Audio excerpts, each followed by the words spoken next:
Good morning students, कैसे हैं आप लोग?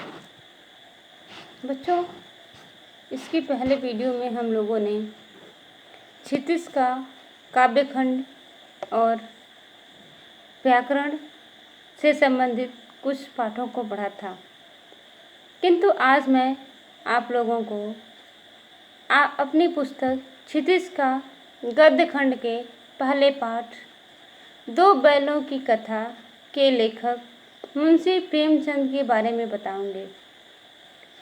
मुंशी प्रेमचंद का नाम तो आप लोगों ने सुना ही होगा। वे हिंदी साहित्य के कथाकारों में एक महान व्यक्तित्व के रूप में उभरे हैं। मुंशी प्रेमचंद का जन्म सन 1880 ईस्वी में बनारस के निकट लमही नामक गांव में हुआ था।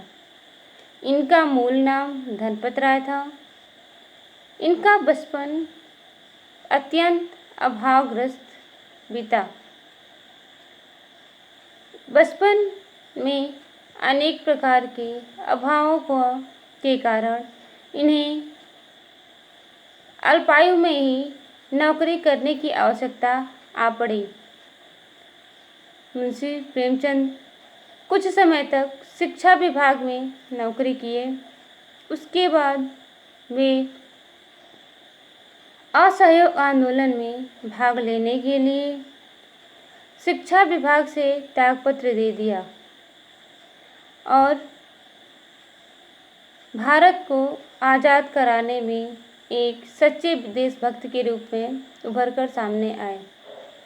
मुंशी प्रेमचंद अपनी रचनाओं के माध्यम से समाज में फैले हुए अनेक प्रकार के बुराइयों को, ऊंच नीच की भावनाओं को दूर करने का प्रयास किया और ये एक अत्यंत उच्च कोटि के उपन्यासकार, कथाकार एवं एक महान लेखक थे।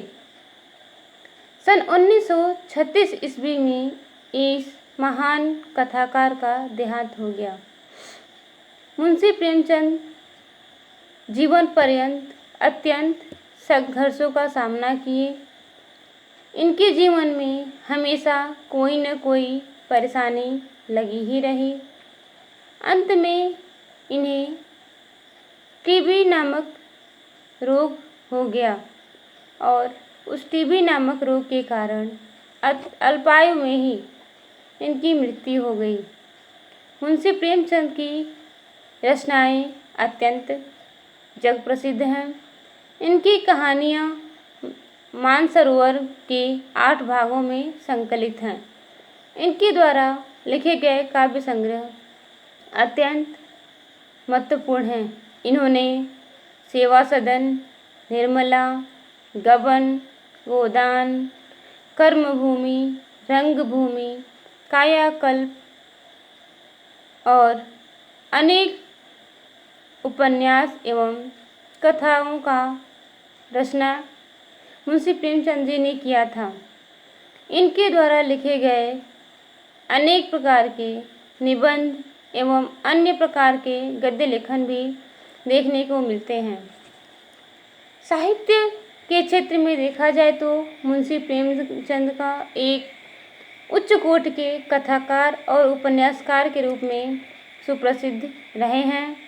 इनके द्वारा लिखी गई रचनाओं में किसानों की, मजदूरों की दयनीय स्थिति, दलितों का, मजदूर वर्ग का शोषण, समाज में स्त्रियों की दुर्दशा और स्वाधीनता आंदोलन आदि उनकी रचनाओं के मूल विषय रहे हैं। अर्थात इन्होंने अपनी रचनाओं में समाज में पाए जाने वाले जो दयनीय स्थिति वाले व्यक्ति थे, जैसे किसान, मजदूर, स्त्री, दलितों के द्वारा शोषित किए जाने वाले मजदूर वर्ग, इन लोगों के भावनाओं को सर्वोपरि रखते हुए, सर्वोपरि मानते हुए इन्होंने अनेक प्रकार की रचनाएं की। मुंशी प्रेमचंद के कथा का साहित्य अत्यंत व्यापक है, अर्थात बहुत ही बड़ा है। इन्होंने बड़ी से बड़ी बात को बहुत ही सरल और संक्षेप में कह दिया। इनकी भाषा सहज, सरल, सजीव और मुहावरेदार है। तो इस प्रकार इन्होंने अनेक प्रकार की रचनाओं को लिखा था। आपकी पुस्तक में मुंशी प्रेमचंद द्वारा लिखित दो बैलों की कथा है। यह कहानी अत्यंत उच्च कोटि की है। इसके बारे में मैं आप लोगों को अगले वीडियो में बताऊंगी। धन्यवाद।